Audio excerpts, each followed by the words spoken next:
अस्सलाम वालेकुम। मैं हूं अबसार आलम और आप देख रहे हैं मेरा यूट्यूब चैनल। इसको सब्सक्राइब कीजिए। और आज का व्लॉग हमारा है, इस दो टॉपिक्स हैं और उस पर क्विकली बात करेंगे। एक तो है बलूचिस्तान ऑपरेशन और दूसरा है पाकिस्तान इंडोनेशिया के दरमियान जो मिलिट्री ताल्लुकात को बढ़ाया जा रहा है, उसके पीछे क्या क्या वजूहात हैं।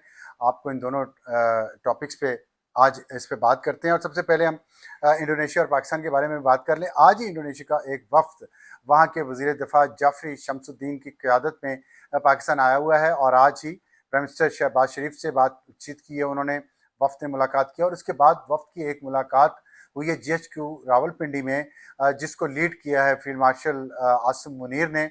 और उसमें जो बात हुई है, ज़ाहिर है उसकी तफसीलात तो सामने नहीं अभी तक आई ऑफिशियली, लेकिन अनऑफिशियली जो हमें मालूम हुआ है उसके मुताबिक पाकिस्तान और इंडोनेशिया दोनों दुनिया के सबसे बड़े इस्लामिक ममालिक हैं। इंडोनेशिया की आबादी हमसे थोड़ी सी ज़्यादा है, मुसलमानों की तादाद भी उसमें वहाँ पे हमसे थोड़ी सी ज़्यादा है, लेकिन करीब करीब हैं।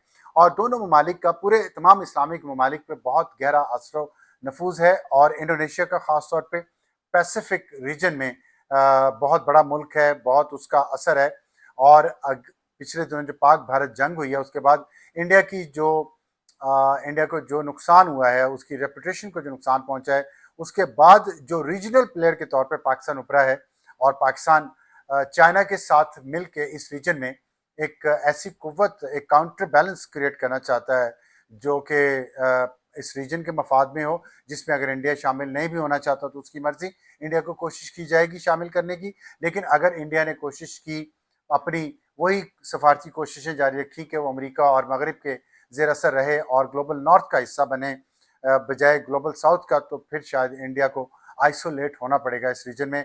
और इसलिए पाकिस्तान और इंडोनेशिया के दरमियान ये डिफेंस टाइज का इस वक्त होना, बातचीत होना पाक भारत जंग के बाद, पाकिस्तान की जो फौज की और पाकिस्तान की फौज की महारत की जो धाक बैठी है, उसकी वजह से पाकिस्तान को इस मामले में बहुत पॉजिटिव रिस्पांस मिल रहा है। और साथ उसमें एक और वजह भी है जो मैंने अभी आपको बताया है कि चीन ये चाहता है कि पाकिस्तान जो दूसरे इस्लामिक ममालिक हैं, पाकिस्तान उसके साथ मिल के उन इस्लामिक ममालिक में चीन के लिए रास्ते बनाए और अपने लिए भी रास्ते बनाए, दोनों ममालिक का जिसमें फ़ायदा हो।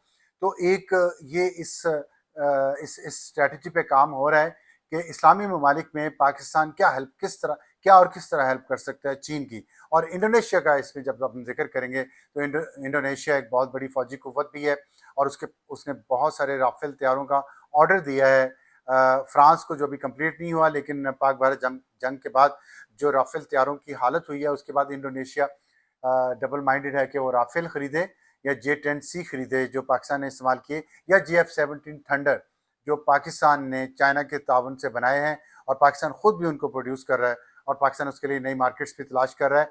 तो ये जो मीटिंग हुई है GHQ में, ये बहुत अहम है। एक जो मैंने आपको बताया है कि मिलिट्री उसके नुक्ता नज़र से, लेकिन इसका एक और भी साइड है और वो ये है कि कुछ दिन पहले मैंने अब्राहम अकॉर्ड पे बात की कि बात हो रही है कि मुस्लिम ममालिक, और प्रेसिडेंट ट्रंप ने कहा था कि 4 मुस्लिम ममालिक ऐसे हैं जो अब्राहम अकॉर्ड का हिस्सा बनेंगे कुछ ही अरसे बाद। और हमने तजिया ये किया था कि इसमें हो सकता है इंडोनेशिया भी हो, पाकिस्तान भी हो, इसमें सऊदी अरब भी हो सकता है और कोई मुल्क भी हो सकता है। 4 से ज़्यादा भी हो सकते हैं, बल्कि ट्रंप ने भी ये कहा था कि 4 से ज़्यादा होंगे, लेकिन 4 बड़े मुल्क होंगे।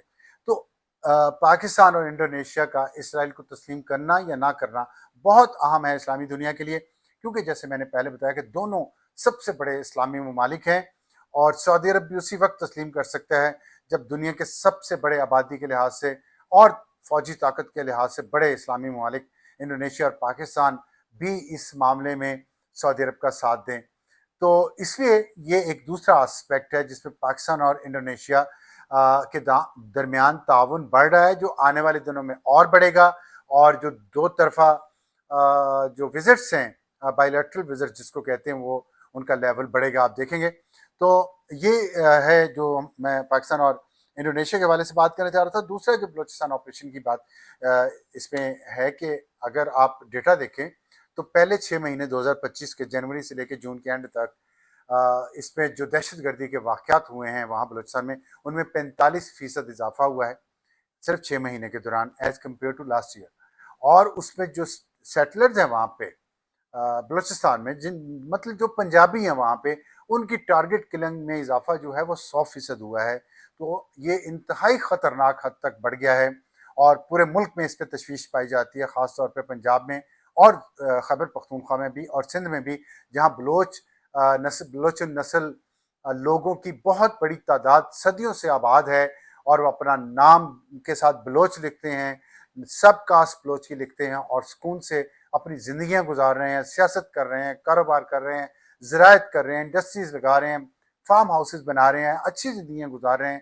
لیکن ان کے نام پہ بلوچ عوام کے رائٹس کے نام پہ وہاں کام کرنے والے بلوچستان میں پنجابیوں کو چن چن کر مارا جا رہا ہے، جس کا ایک بہت نیگیٹو ریئیکشن آ رہا ہے پنجاب میں اور پورے پاکستان میں، جیسا کہ میں نے کہا، کیونکہ پاکستان ظاہر 4 قومیتوں کی ایک اکائی تو ہے اور اس میں ہر ایک کو آزادی ہے کہ وہ کسی بھی ملک کے حصے میں جا کے اپنا رہن سہن، اپنا کاروبار، اپنا روزگار کر سکتا ہے. لیکن اگر ایک صوبہ اس طرح، ایک صوبے کے کچھ دہشت گرد اپنے آپ کو بلوچ عوام کے نام پہ اس طرح پنجابیوں کو ٹارگٹ کلنگ کریں گے تو ظاہر ہے یہ نفرت پھیلانے والی بات ہے.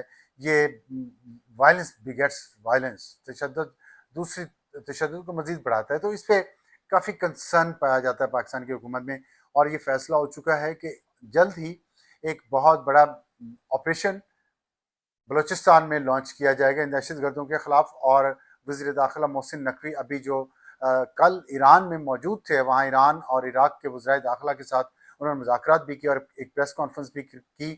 اس کا بظاہر مقصد تو زائرین کی آمد و رفت کے حوالے سے انتظامات میں تبدیلی تھی، لیکن جو ایران کے ساتھ ملاقات ہوئی ہے پاکستان کے وزیر داخلہ کی، اس میں یہ سبجیکٹ بھی ایجنڈے پہ ہے کہ کس طرح ایران کے اندر سے ان بلوچ دہشت گردوں کا داخلہ جو وہاں ٹھکانے ہیں ان کو ختم کیسے کیا جا سکتا ہے اور ان کی اکراس بارڈر موومنٹ کو کیسے روکا جا سکتا ہے. اور جوائنٹ جو پیٹرولنگ ہے بارڈر کی ایران اور پاکستان کے درمیان، اس پہ کیسے نظر رکھی جا سکتی ہے، اس پہ بات چیت ہوئی ہے. اور پاکستان کوشش کر رہا ہے کہ افغانستان اور ایران کے ساتھ جو بارڈر ہے بلوچستان کا اور خیبر پختونخوا کا، اس میں سے جو انفلٹریشن ہو رہی ہے دہشت گردوں کی، اس کو پہلے روکا جائے اور اس کے بعد یہ آپریشن لانچ کیا جائے گا. اور میری بات ہو رہی تھی کچھ ذرائع سے، ان کا یہ کہنا ہے کہ جو پاکستان کی اس وقت سیاسی اور فوجی قیادت ہے، اس کے دماغ میں، ذہنوں میں بہت کلیئرٹی ہے اس دہشت گردی کے حوالے سے. کوئی ڈبل گیم ماضی کی طرح نہیں ہوگی، نہ ہو رہی ہے. صرف یہ کوشش کی جا رہی ہے کہ خیبر پختونخوا کے عوام کے جو ریزرویشنز ہیں ان کو دور کیا جائے. اس میں ٹائم لگے گا، وہ ٹائم بھی ابھی ظاہر لگے گا تو وہ ٹائم دیا جا رہا ہے. لیکن بلوچستان کے اندر ایسی شاید کوئی رکاوٹ نہیں ہے. بلوچستان میں اس وقت صرف یہ رکاوٹ ہے کہ ایک اسٹریٹجی فائنلائز کی جا رہی ہے کہ کس طرح ایک قانونی لحاظ سے، ایک ملٹری کے حساب سے اور لا انفورسمنٹ کے حساب سے، اور جب وہ آپریشن مکمل ہو جائے تو اس کے بعد جو اسٹریٹجی ہے، جو سول ایڈمنسٹریشن کو وہاں پہ اختیارات ملنے ہیں اور اس کے ہاتھ میں معاملات جانے ہیں، وہ کیسے چلائے جائیں گے، اس پہ کام ہو رہا ہے.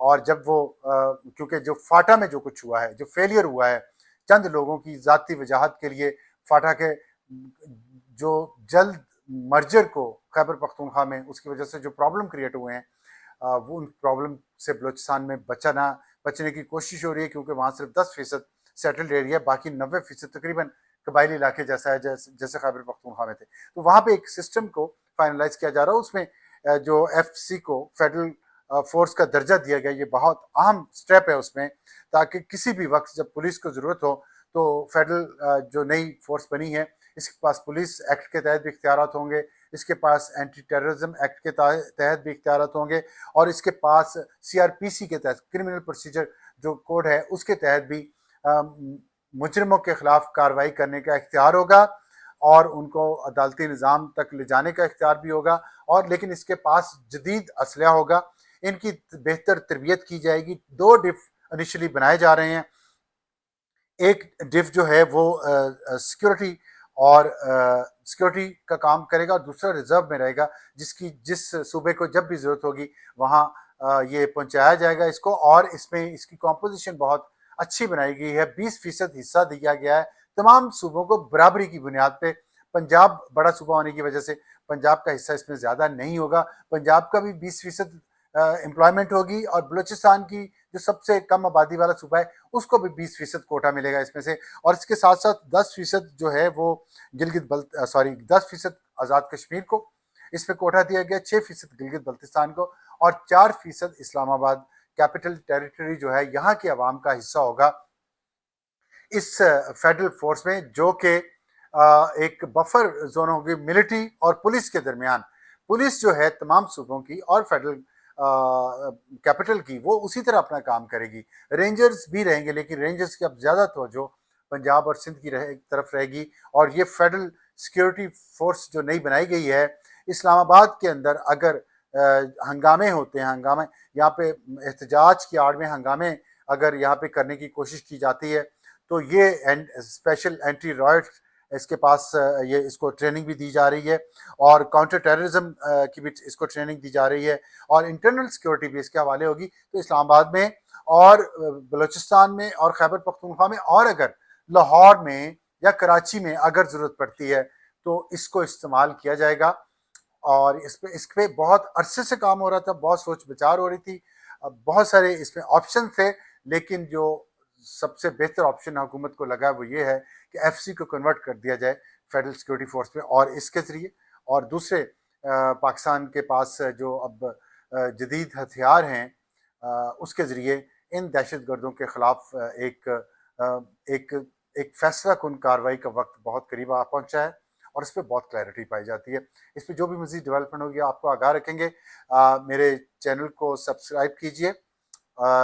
इसके साथ ही आज के लिए इतने, खुदा हाफिज़।